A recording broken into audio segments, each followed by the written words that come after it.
Welcome back to the HR Approved podcast, where we interview leaders in recruiting, hiring, talent acquisition, HR technology. Today, we've got an awesome guest. I didn't know whether to make this podcast the Imperial Security Bureau or HR Approved because he's got over 20 years of experience in cybersecurity, but the platform, the HR technology we're going to chat about, is called MyCredibility. So we're going to make it HR approved. Todd Neilson.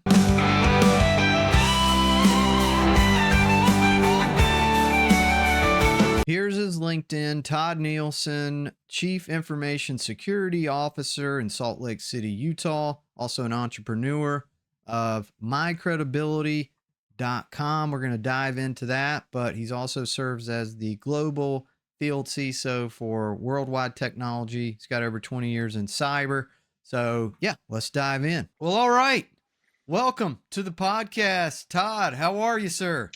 I'm well. Thanks for having me. It's good to be here. Yeah, very welcome. Thanks for joining. We got connected on LinkedIn. You've commented on some of my posts having to do with recruiting, and you've offered kind of encouraging people to go visit MyCredibility.com, which I want to chat about. But let's do some warm-up stuff here. We got Halloween coming up tomorrow. What's your plan? What are you going to be? You know, my wife's been all over me about trying to get a costume together because I have a couple of grandkids that are going to be dressing up and they're going to want me to be in doing something, right? So I haven't quite decided yet. She's pushing me toward a weird looking costume, but I love Halloween. Don't get me wrong. I think it's great. So we'll figure it out for sure. I guess sooner than later, right? Tomorrow. Yeah, you better hop too, man. We got one day left, so you can try on whatever costume she has laid out for you. Hopefully it's not too embarrassing, right? But what's your plan? Are you going trick-or-treating with the grandkids, or are you manning the fort? I usually stay home and give out the candy. Yeah, exactly. Because I'm more generous on that. I figure if I give it all away, I don't have to give any more, right? So I can just just dump it into one kid's bag and I'm done. But no, I don't do that. But no, I stick around and we have a bunch of scary stuff on the porch for kids when they walk up. But no, we get quite a bit. Gosh, I would say 200 to 300 folks. Very cool. Well, before we kind of dive into some of the questions about the company and whatnot, just to get to know you a little bit better, I know you got grandkids, but what's your favorite movie and what's your favorite band? Well, the favorite movie is really a couple of them, Top Gun and Maverick. I feel the need for speed. Ow!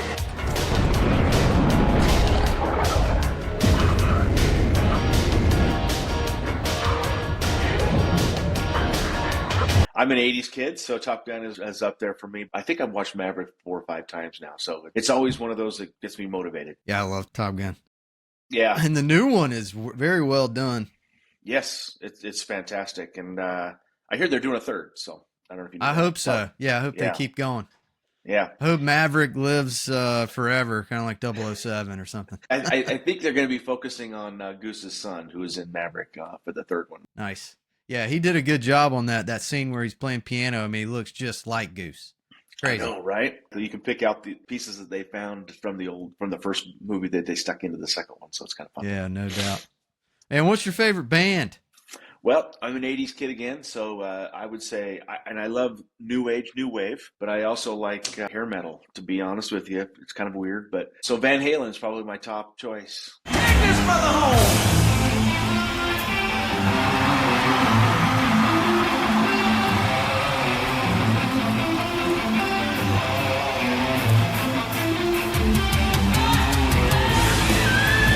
Love it's it. Probably the band I like the most. And so, unfortunately, Eddie's gone now, but been to their concerts, been front row, been backstage. Definitely my favorite band. Very cool. Who's the guy that lives in Cabo? Got a tequila, Cabo Wabo? Yeah, Sammy Hagar. Yep. Sammy Hagar, yeah. So we call it, that's Sam Halen, we can call it that, or Van Hagar, either way. Yeah.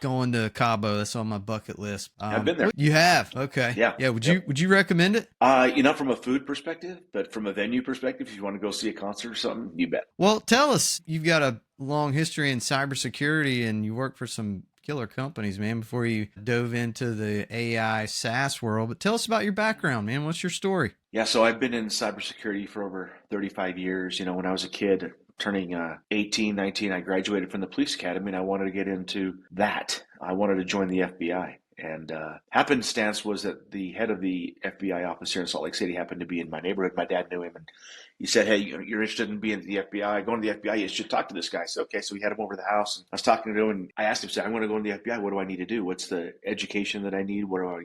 He said, "Go to college and get your degree in accounting." I said, "Why is that?" And he said, "Well, because we need number counters. We, find fraud and financial fraud and stuff. We need those accounting background guys." I don't know. Okay, so I started my college career in accounting.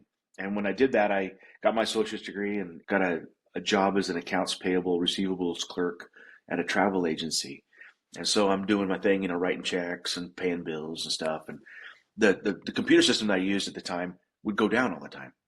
And I'd been working on computers since I was 12. It was a hobby, and I built my own I built my own Heath kit. I had my own TRS-80 Model 3 from Radio Shack. And so I would hack into the system at work so that I could, and fix it, so that I could do my job, because otherwise it was down.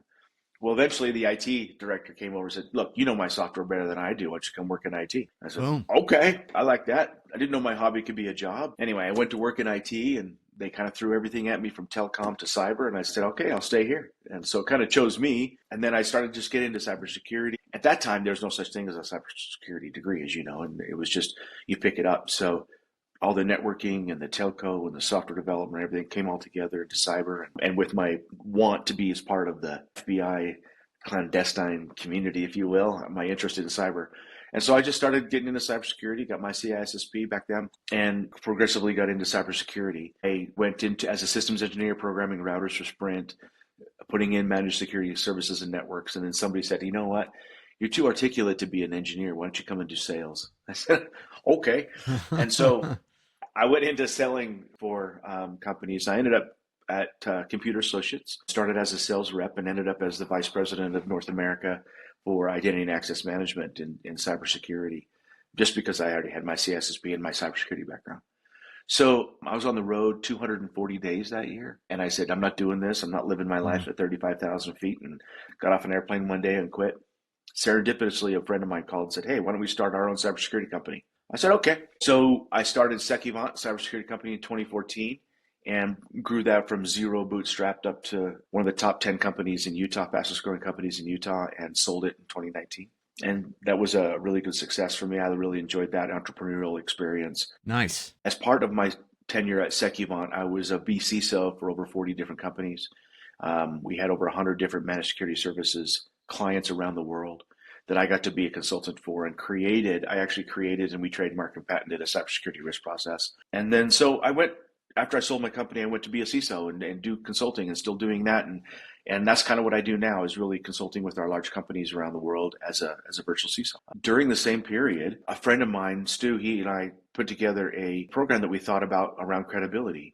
He came up with the idea around a credibility management system, managing individual credibility. But at the time, 10, 15 years ago, there's no AI, really. There's no tools that we could do this with. And so we developed this program. Long story short, we took our system, we kind of built it under the genre of credibility.com. Long story short, Dun & Bradstreet came calling and we sold credibility to Dun & Bradstreet. But we still kept the idea. We took that idea, put it into a patent, and we got our patent issued around a credibility management system. I let it languish until after I sold my company. Said, "You know what? I'm going to resurrect that bad boy, see what happens with all the AI technology we have available." So what I did is I got some partners and business partners and went back to my friend, and we built MyCredibility.com, which is around our patented credibility management system to deliver AI certified video references for job seekers and recruiters. So that's where we're at now. I like it, man. The reason that it got my attention is because as a recruiter, we're always asked by clients to do references, and I'm like, okay. It always feels like it's kind of just going through the motions. You know what I mean? The references that a candidate typically gives you are going to be fine, right? They're going to be good. Rarely do you get a bad reference. Occasionally you'll get one that's kind of lukewarm or a bit cagey and you kind of have to read between the lines. But most of the time, people can find 2 or 3 other humans that'll say good things about them. I kind of felt like they were a little bit of a waste of time. The only true references that I could actually get were backdoor references. People that I knew at the company, and the names weren't given to me by the candidate. right? It's Right. just people that Right. I already knew that could kind of tell me some behind the scenes info. But yeah, so I like to go by the recommendations on LinkedIn, but people can have a whole crowd of them. But unfortunately, no one wants to use those as official Right. references, even though they're right there. True. Companies won't accept them, right? So it That's never right. made much sense. I do find value in those, but I would find a lot of value in a reference that was video based, right? If you have someone who's willing to go on camera and give you a testimonial and this be public on a website, that is extremely valuable. So I can see a lot of benefit in having testimonials or references on a platform like MyCredibility. And I feel like you picked a good space here. But yeah, tell us about the platform. How did the idea come about? Yeah, so I think you hit it right on the head. We went through numerous iterations. Actually, the very beginning of the iteration of the reason that we wanted to do it, because Stu and I are in sales. And we were asked as sales reps, not just as freelancers or job seekers, but as sales reps, hey, can you give me a reference of someone who uses your software or someone who uses your firewall or whatever, right? And so every single time we'd have to, hey, call up another sales rep. Hey, Joe over at XYZ company, will he be a reference for me? And blah, blah, blah. I need him to talk to my client and blah, blah, blah. And we were sick of that because it was just constantly asking us for references. And so that's what we started out doing. So what if we could just video a reference and then we could use it over and over and over and over again? We don't have to ask Joe every day to be a reference, right? That's how it started, actually, to help us as sales reps use it. And you can use, by the way, MyCredibility as a sales tool too. You don't have to use it just as a job seeking tool. That's what we started with. And what we wanted to do is have an easy way for the sales reps themselves to gather the references, manage them, record them, and send them. And because that wasn't easy either. It still isn't today, to be honest with you. There's a lot of testimonial companies out there. You have to record it kind of like this, right? You record it, very well, doing this exact same thing. You're going to go away and edit this thing. It's going to take you hours to edit, and you put it together, make it look right. And that takes time and effort. And of course, time is money. And we didn't want to do that. So we wanted it to be very easy. We wanted to record it. And that's kind of how it started. Well, if you think about it, you can use it for sales. You can use it for doctors. You can use it for recruiters. You can use it for job seekers. And we had to focus it. You can't do everything for everybody. You can't boil the ocean, especially if you're a startup. So we focused it on freelancers, 72 million freelancers in America alone, over 2 billion worldwide. So it's a great market. Also, from a recruiter's perspective, the other part about this, what we do is you can't be proactive. To your point with LinkedIn references, how many people go, hey, here's my references from LinkedIn, read them? Nobody is proactive with that. To your point, it's a checkbox at the end of the hiring process. So we said, that's not right. Let's use references as the proactive, the front end of the process. Hey, would love to have a job over here. Take a look at my resume, take a look at my work experience. And by the way, here are 3 verified video references to take a look. So that's how we want it to be used, is proactive references rather than reactive references. And that's kind of how the idea got to where it is today. Tell us more about the AI verification process. What does that look like? So this is for the references, not for the candidate, just to be clear on that. So the candidate will go in, request a reference. Hey, Blake, appreciate you doing that work for me. Will you be a reference for me? You go in, you don't have to have an account as a reference on the system. You get a one-time security code. You go in there, you answer the question, how do you know Todd? What's your relationship with him? And you give the guy a 4, 5, 1, 2, 3, 4, 5 star rating. So then you say, okay, and then you record a video and say, okay, I worked with Todd. He's a great guy. I'd hire him. I'd highly recommend him. That video we take and we parse out the video from the audio, and we push it through a proprietary video and audio engine for voice analytics. And we come back with over 100 different voice analytics and AI metrics. The system's been around for over 25 years, to be honest with you. It's what governments use. It's what the Israeli government uses actually to interview people at airports to make sure they're not lying or not. So it comes back with a risk score, which in essence is a truth score, whether the person is telling the truth or not. We don't call it that because it's not a lie detector. So we have a credibility score and a lie detector risk score. And we also give 10 emotional variables that you can see of the reference. So the reference is either stressed or they're hesitating, whatever they're doing, you can actually look at. The point of this is to give the person viewing the reference a point of reference of what who that person is, what they're saying is truthful or not. So now as a candidate, I can send AI validated and verified that this is a low risk, highly credible video reference. It's not my dad or my mom or my sister pretending to be my manager or something like that. You know how that is, right? It's not a standard Yelp review where the restaurant owner writes his own reviews, right? So that's why we focused on the reference. So we have the full back end. It takes 30 seconds tops to produce the video reference. Yeah. And the AI score.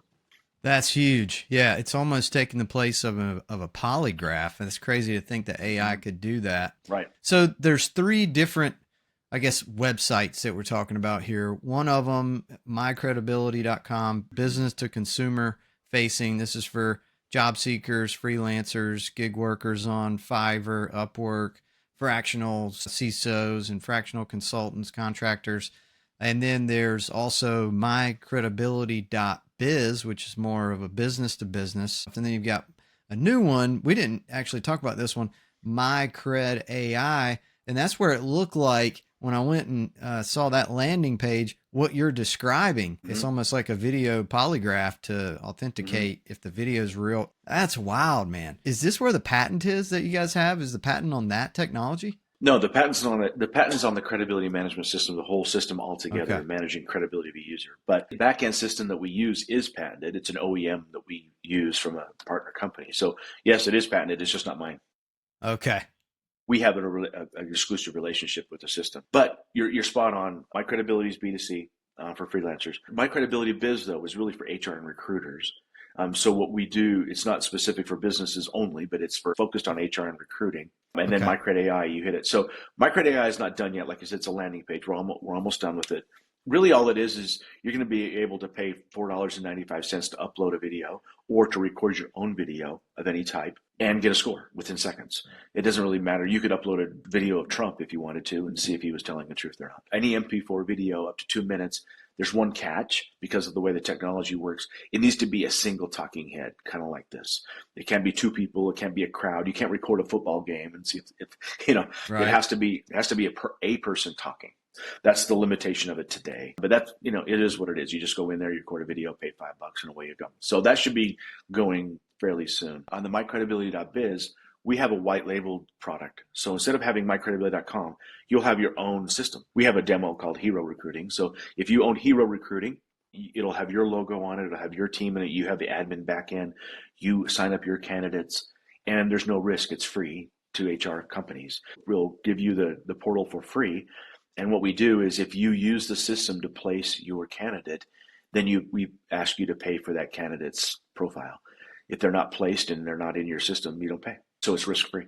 Interesting. You'll have to check that out. So I had that wrong about the MyCredibility.biz. Maybe I need to look more into that for my own. I've used a platform called Kerplunk for candidate video interviews. You can invite them to interview via Kerplunk and they'll answer 4 to 5 questions that are mainly like knockout questions, right? The fact that your system can analyze a video for truth and risk, that's something that I have not seen yet.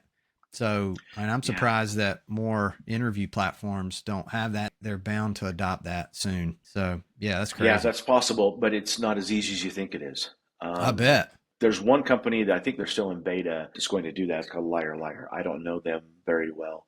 Cool. And in fact, I don't know them at all. I just saw their website. But the difference is the processing power to do this is huge. It takes a lot of effort back end wise. And as I understand their system, you actually have to download the software onto your laptop and use it there because it needs dedicated processing power. Whereas ours is complete SaaS cloud based. But anyway, yeah, you're right. I mean, it's bound to show up simply with all the deep fakes that are going on. This is where, our cybersecurity comes in, right? So all the deep fake stuff, all of the fraud that goes along with this, social engineering, phishing attacks, etc. You're bound to see AI generated video being used more and more. Of course, we're using it today, but mostly in a marketing way.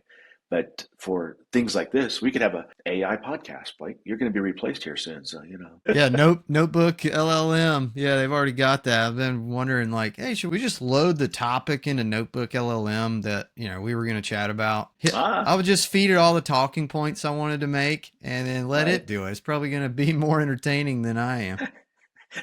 And less editing. It comes out ready to go. Oh yeah, less editing. I like that too. Yeah, good point. Yeah. But yeah, have you seen it? Notebook LLM? I have not checked it out. I'll have to check that out. Yeah, check it out. It will take any document and turn it into a podcast for you. Wow. Any document, any PDF or document with is it script based or it just summarizes it? Yeah, you just feed it any information and Wow. the AI will turn it into and there's a male voice and a female voice, and they're just I going back see. and forth, and they kind No of hype it kidding. up, and I mean, it's amazing actually. Yeah. It does an incredible job. Huh. I'll have to check it out. Interesting. Yeah, we're already getting replaced, man. Well, you're right But about that. well, hey, I'll be paying attention. Y'all go to MyCredibility.com, check it out, and send me an email whenever MyCred AI is ready to go. I'm gonna feed some videos into that thing and see what it does. That's good. You could even feed some of your guest clips or something in there and Yeah, ask them questions directly. Hey, what do you think about Trump? And see what happens, right? yeah. How do you think about Kamala or whatever? Yeah, no, I hear you. Yeah, that's for sure. So, a lot of new things we're going to be bringing out, especially for all the platform, for mycredibility.com as well, just to be aware is, one of the things we want to make it easy to create those references for candidates and otherwise. One scenario that I bring up is using an SMS reference. So for instance, you walk into a barbershop and say, "Hey, I need a haircut." And the barber says, "Yep, sit down in the chair." I sit down in the chair, you get your haircut, and you say, "Hey, this is fantastic." And the barber says, "Will you be a reference for me? I really appreciate it. I need, it's a video reference." So sure. So, okay, what's your phone number? He pops in your phone number. You get an SMS text and you push on it. You go on your phone and say, "Hey, I love my haircut today at Joe's Barbershop. I highly recommend them." Done. And it shows up on mycredibility.com under his barbershop profile, and he can use it to send to anybody he wants. So that's one piece we're working on right now. Yeah, I would love that. And I would love for those to show up on my website somehow, like just like Google reviews, right? Most WordPress sites now, you can import a widget that pulls over, the Google reviews or whatnot. I'd love it if there was a way that I could implement that on my website. And I've got hyperdriverecruiting.com, candidates that I place, hiring managers that I work with, and I also have hrapproved.com. This is for resume reviews, LinkedIn profile reviews, career coaching. So I'd love some testimonials on that. I've got the Google reviews, and I also send out a survey, like a Google form. It's a generic survey. I feel like the video reviews would carry so much more weight. So yeah, let me know whenever like an API comes out wherever I can feed it into the site. We're definitely going to do that social media side of things. Like I said before, in terms of being proactive with our references, what we're trying to stay true to is to have the candidate control their destiny when it comes to jobs, rather than the hiring side of the equation, which is really who controls it today, right? The candidate is really almost helpless. They just send their resume in with 1,000 other candidates and, as we call it, spray and pray, right? Right. And see if they get the job. On our side, we want to have the candidate control their resume, control who they send it to, control their references and so forth. But to your point, on the business side, posting those testimonials into social media to promote your business, your recruiting company, to get candidates and to build the brand of your client. You're right. That's definitely where we're going. There's a ton of use cases for it. So yeah, I feel like you guys are going to have success here. And there's an idea I wanted to run by you. Daniel Miessler came out with this. He has a YouTube channel, a newsletter called Unsupervised Learning, talks about AI a ton. And it's one of my favorite newsletters, especially for AI news. But so the idea is, instead of interviewing, he describes a new concept for candidates and interviewing called an astral score. So instead of a candidate creating a profile and sending a resume and interviewing with 4 or 5 people at a company and making a decision that way, you'll actually spend a 3 to 5 day period with an AI where it's going to conduct like a very lengthy, thorough interview on you as a human. Not only, your skill sets, capabilities, technical abilities, and things like that, but also trying to assess your culture fit. And probably, are you a liar? Are you telling the truth? Right. Are you a risky employee? Is this person a risky hire, right? It'll probably be able to score you based on that. Look back at all your content you've ever put out. How does that align with this particular job? And then after this lengthy interview, you'll get like a 75-page report and an astral score that can match you to opportunities and pretty much like be able to predetermine statistically like your success in the role. Oh, interesting. I'm wondering, that sounds cumbersome from a candidate perspective. Right. But so I don't know how much their willingness to do that. It sounds like, would the candidate pay to get their assessment done? That's the idea. That's the idea, right? And this is something that you would do as a candidate. You would participate in this voluntarily to receive your Astro score, and then it should make searching for jobs and being matched to jobs much easier. And then also employers could rely on the score. And so you'd only have to do it once, or maybe like updating your profile photo on LinkedIn, right? Maybe you only do it every 3 or 4 years, right? Maybe we ought to add the Astro score to the credibility system so that when someone applies for a job using MyCredibility.com, they could include their Astro report. I mean, you already have this technology to assess truth, and maybe you can like add a couple new features in there and create the Astro score. We actually have that capability today. It's just we've limited it to a 2-minute video just because it's a tweet generation. Everybody wants, immediate gratification. Right. 2 minute. How many people watch videos longer than 2 minutes unless it's a podcast? So yeah, that was our only thought. We could actually, to your point, we could actually use it to do much, much, much longer interviews. Yeah. Interesting. I'd like to see it. To me, that's a huge thing because I'm a big believer in giving. The more you give, the more you get. And I'm also a big believer in the fact that if there's more people coming into this space to look at credibility for candidates and so forth, the more validation the market gets. That how much credibility is really in an Astro score now? None, because it's new, right? And so we need to kind of work together to bring credibility of candidates up as a market is my big belief. So welcome. Agreed. Yeah. And there's a lot of people out there that are really talented that don't necessarily interview very well. Oh, for sure. And maybe they're not like experts in writing resumes, but their references could speak volumes if only they were given 5 minutes. You know what I mean? I do. Yeah. Especially engineers and technical geeks, right? I mean, I've met some cryptography PhDs that you would never put in front of people. But they're brilliant. They're absolutely brilliant, right? Exactly. Yeah, so there's a big use case right there. So let's talk about the job market for a minute. What's your take on what's going on over the past year, and what do you feel like the next year is going to be like? Yeah, in fact, I just posted something on LinkedIn this morning about how all the job openings have been falling for 2 years, from an openings perspective in the U.S., and there are less and less job openings. I've also read a number, and you probably know better than I do as a recruiter, how many ghost jobs there are out there of companies posting 10, 15 jobs where they have no intention of hiring. They're just looking to fill their coffers of resumes for future, or to see what the talent is, or see what salary requirements are, gathering data. Pipelining. Yeah. And that's getting worse, I think.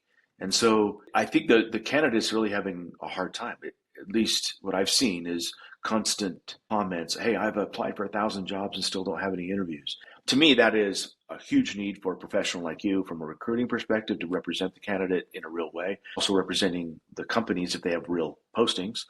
And for us, so that you stand out from all that noise. If there are 1,000 applications for a position you want, you're just in the stack, man. You need a way to stand out. And so the next year or two, it's going to get worse, right? I think it's going to be less and less job openings over the next few years. But I think it's going to be a huge impact to the election next week, right? That's going to determine a lot of things, I think, that could change this whole conversation for you and me as to whether the economy goes one way or another. But the job market's going to get tighter. And the more skills that an individual has and can prove from a credibility perspective, the more likely they are to get hired, is kind of what I've seen. I've got the same prediction that there will be fewer and fewer jobs as AI agents come into the picture and can start taking over a couple of roles here and there, and then it'll kind of snowball. For every AI engineer a company hires, there goes 10 jobs, 100 jobs. I don't know how many, but there's a ratio for the automation that they're able to implement into the business. So yeah, everything's going to become much more competitive, and it's going to be a crowded market.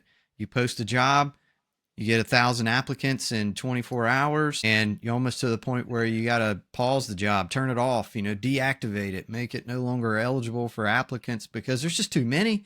You can't get to them all. Yeah, and then companies are so bad about closing jobs. They'll fill the role, and then somebody will forget to push the button that is closed.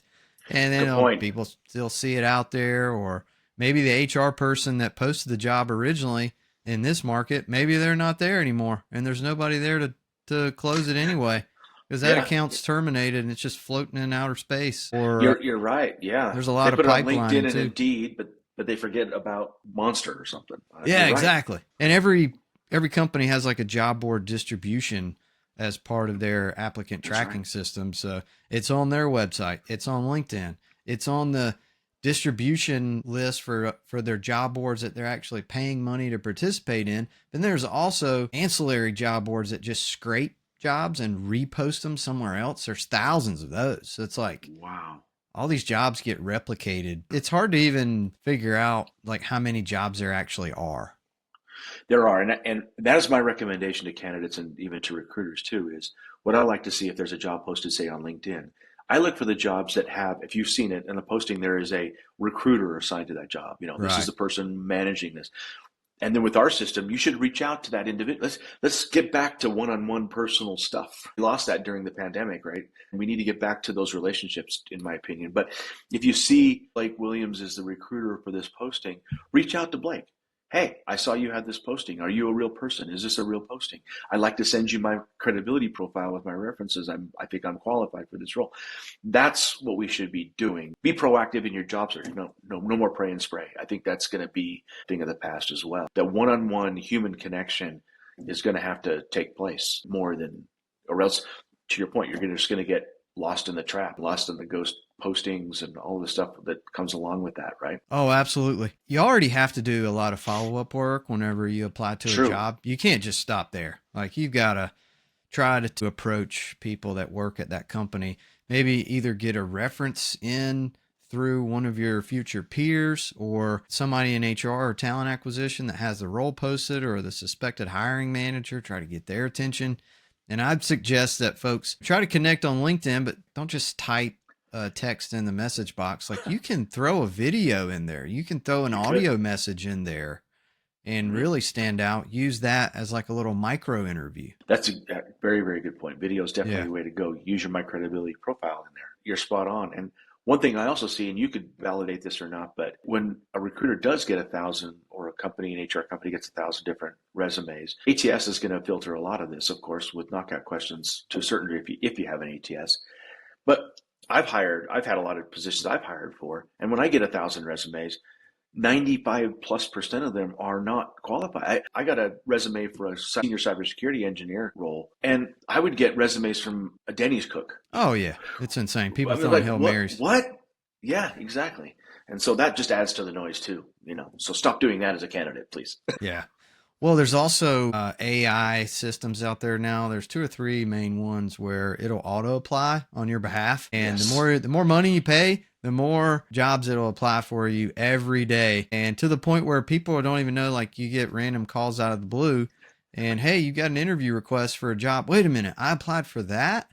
And come to find out, the AI has even updated your resume to make you seem like a fit for a role that you really had no business applying to. And now it's like just created a giant waste of time for everybody. I wouldn't use stuff like that. I think it's good to tailor your resume, and you can use an AI to assist in that, but never let it do it automatically. That's a terrible approach. It is. And it also depends on at what level you are in your career, right? I mean, if you're 18, 19 years old and you're looking for a job as a cook at Denny's, a whole different process than a 40-something professional looking for a CEO role or whatever, right? Whole different conversation. So, yeah. Yeah. But if I was a candidate and I got my resume dialed in, it's tailored, also had a nice LinkedIn profile, started connecting with people at the companies I wanted to work at, if I could send them an audio message or a video message, attach my resume, and then attach a link to my MyCredibility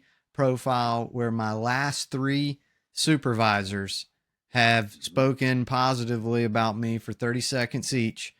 I mean, what more could you do? Yeah, that's nothing. And you hit it spot on to the process. That's exactly what you do. And we're trying to make it as easy as possible. If you have a PDF resume or Word resume, you just upload it. We'll auto create your profile for you. You don't have to punch in, sit there and type your work experience and skills in. It'll automatically create it for you. So yeah, you're exactly right. The cool part is, say you're also for freelancers and or people that are creatives. If you have examples of your work or a PowerPoint that you created as a proposal, or, hey, I closed this $10 million deal over at so-and-so telco company, whatever. You can attach that to your profile. So not only do you have your references of your video, you can say, hey, check out my work product. check out what I've done for so-and-so company. Check out this deal I closed. Check out this website I created. All right. So it's like an all-in-one landing page. You can throw your, different files up there, portfolios, videos, resume, videos. And then you can do your own video too, right? You can put up your That's elevator right. pitch or your intro video on there as well. That's exactly right. Yeah. You can either record a video or you can upload an MP4. So you could create a marketing video, professional produced marketing video of your company and upload it and say, hey, it's a so-and-so sales rep. Check out my company. I'd really like to talk to you. So you can use it as a sales tool. You bet. Yeah, I like the idea. So not just selling yourself, you can sell your product. Yeah, I need to jump on there, man. Well, I appreciate you giving us all this info. Candidates, freelancers, recruiting companies, businesses, sales reps. Y'all check it out. This could be your secret weapon. Well, Todd, what else you want to chat about, man? We got us a little extra time. Guess when you look at from a recruiting perspective, what are some of your biggest challenges? I'm turning the table a little bit, asking you the question here, but some of the challenges I've heard from different recruiters, but I'd like to hear from you. Regardless of what MyCredibility does, that's not my point. My point is what are you running into today? The volume of resumes we talked about. What other stuff? It is volume and like figuring out who's a real candidate, who's a fake candidate, who's being serious about all the stuff they put on their resume, who's, adding a bunch of fluff, right? It's just screening, but that's been the case forever. Right now, I would say the biggest challenge is for business development purposes, right? Finding new clients that want to work with a headhunter, that are willing to pay a fee for services, because it is a candidate-rich market. And companies now can just post a job and get as many applicants as they want, really. So it takes a lot of work. You have to have people dedicated to screening through all these resumes, and can get AI-assisted tools and fancy ATS systems. I haven't found any of those tools to be as accurate as I'd like them to be. You still find yourself going through the people that it ranked as poor. Well, wait a minute. This person is perfect. Why did they rank this person as poor? Or the people that they rank as 5 out of 5 perfect matches. Well, it's like, you're scoring them based on soft skills, right? I want you scoring people based on these hard skills I'm looking for, these tools and technologies, not that they have communication in their resume and presentation skills, right? I'm looking for hard skills, not soft skills. So it's hard to get these relevancy scores to look at the right things. So that's a challenge in itself. But I would value a platform like MyCredibility for past client recommendations, so that when I'm doing marketing for my business, trying to get the attention of employers to use me as a recruiter, right? There's so many recruiters out there. There's hundreds of thousands of recruiting companies. It's insane. That's a crowded market. So we're all fighting for our own piece of the pie, and the pie keeps getting smaller, especially for the technical recruiting market. Tech recruiting has been hit extremely hard. It's been a big challenge, but I could see sending over my normal email sequences and cold calls and LinkedIn marketing. But if I had past clients who would say good things about me, on a platform like MyCredibility, that may be the secret sauce. I'm going to give it a try. Yeah, and you can totally white label this. So it'll come from Hyperdrive. Why would you want to work with me and be your headhunter? Because we have this system that looks and fields all of our candidates. We can pre-send you their references. We screen them with AI using this process. This is why you want to work with us. We stand out. We have a credibility system. Yeah, standing out from the 20,000 other headhunters that are trying to get Microsoft's business, right? Yeah, it's tough, man. And right now, just on Monday, actually, added this to the website, did a LinkedIn post, but I'm offering $1,500 referral fees if you send a company an email and copy me and introduce me as a recruiter. If I make a placement at that company, I'll give you $1,500 a placement for the first 90 days I work with them. So I'm putting that out there. I would gladly pay that money to generate some new client introductions. Yeah, I think it's a good offer. So, yeah, I'm glad you agree. No, that's fantastic. One thing that obviously the companies, at least the companies I've been at on the corporate side, talking to our internal recruiters and so forth, I ask them if we're using external headhunters to find especially high-end technical candidates. They always make the same comment, like outside recruiters are expensive. They charge 20 to 30% of the first year's salary of the individual. And if you're talking about a $300,000 a year high-end person, It's a lot of dough, right? So that 60 grand in that case for 20%, they go, man, I can hire a recruiter for 60 grand. Internal, hire a guy or gal to do the recruiting for me for 60 grand. How do you respond to that? Yeah, I mean it's a good point, right? But it depends on how much do you want to pull candidates from your competitors, right? Because if you hire, a lot of times, yeah, it does make sense, right? Let me hire an internal recruiter. They're just going to post the jobs and they're going to forward you applicants. They're not going to do any headhunting. They're not going to pull anybody from your competitors. Yeah. If you want to pull talent from your competitors, you need to hire a headhunter, and it's not free, right?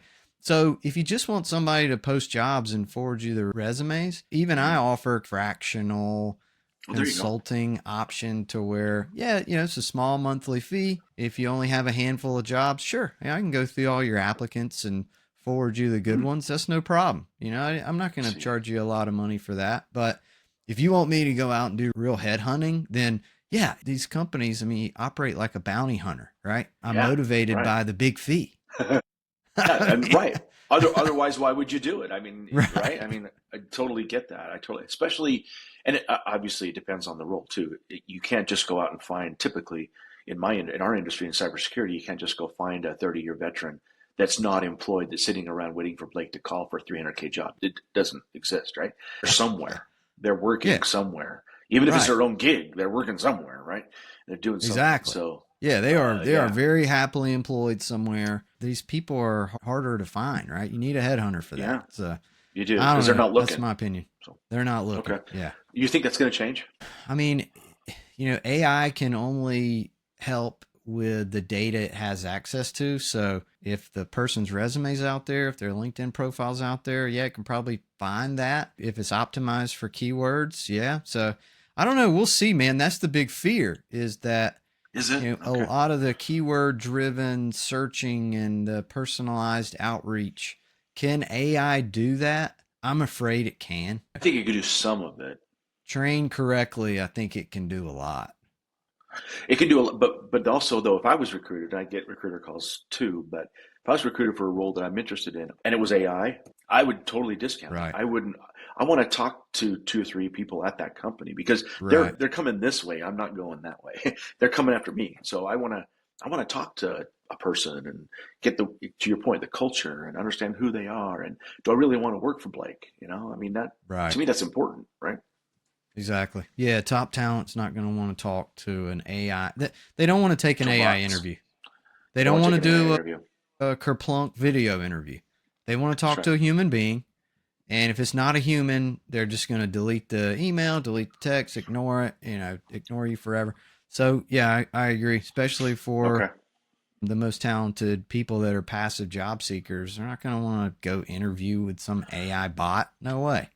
No, they want to go to lunch with you and have a beer and talk about it, or whatever. Exactly. Yeah. Yeah. I think there'll still be a place for headhunters that are really operate that way and pull talent from competitors and only represent passive talent. But for the recruiters that are just, searching keywords, sending mass emails and forwarding job applicants, then that job is going away quickly. I agree.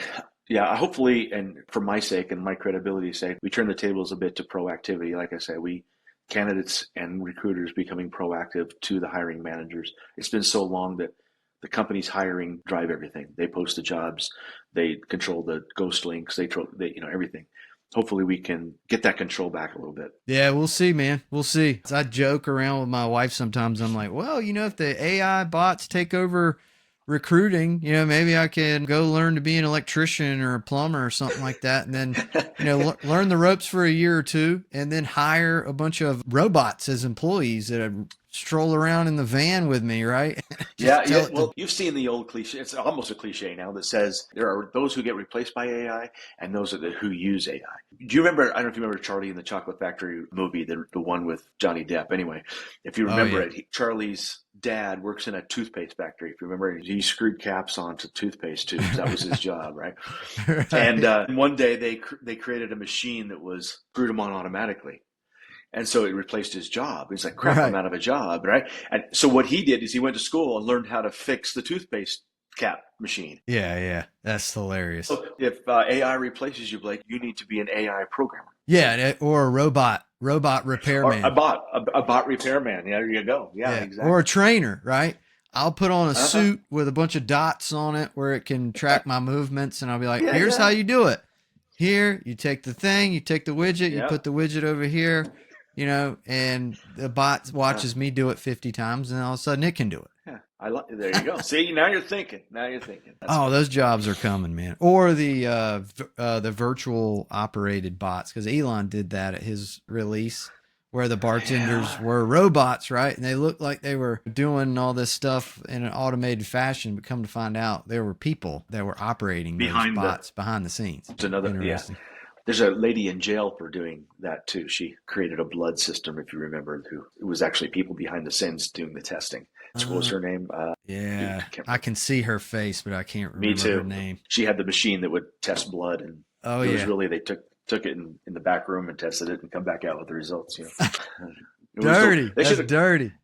Yeah, they should have called it the Wizard of Oz blood tester or something with behind the curtain. You've been in cyber for many years. How do you feel like it's going to impact like cybersecurity jobs? Do you feel like there's going to be a way to automate all the incident response and vulnerability protection and all that good stuff? I do. It's already impacted us. And the investment in AI and cybersecurity is huge. It's probably one of the top 2 or 3 areas.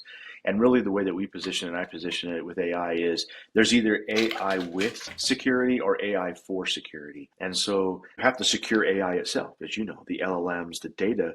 There's no AI without data. And so if the data is bad, rotten, whatever, the LLMs are insecure, all of the prompt poisoning that goes on today. Security for AI is big, but also security with AI, finding threats, finding social engineering attacks, phishing attacks, ransomware, because humans haven't been good at that ever. How many humans can look at 2 billion logs a second? None, 0. And so we have SIM solutions and others that in security operations centers have been trying to do that for decades. So I only see AI as enhancing cyber, making it more and more important. Yeah, it's like there's a yin and the yang to it, right? The more AI bots take over, right, there'll be a need for more cybersecurity people that watch what they're doing. Skynet engineers. Yeah, I kind of feel like it will reach a point where if it does take enough jobs, then people will start revolting badly. I mean, and then I don't know if you're a sci-fi guy, but in the Dune story, they make AI illegal. Oh yeah. Was that in Dune 2? Can't remember. I think it was from the start, right? It's even before the movies came about. It's like that was a mandate before you cut to watching the movies or whatnot. It's just like part of the lore. But I kind of feel like that might happen. We'll see, man. I don't know. The market's kind of crazy. It is. I think there'll be portions of AI that'll be illegal. I mean, right now, the misinformation, disinformation in the election alone that's AI generated has already caused legislators to take notice. So I'm sure there's going to be something there. I don't know what, but privacy laws, those kind of things. They're going to have to funnel every video they post online through MyCred AI first. I'm on board, buddy. Let's do it. Let's make it happen. Sign me up for that IPO.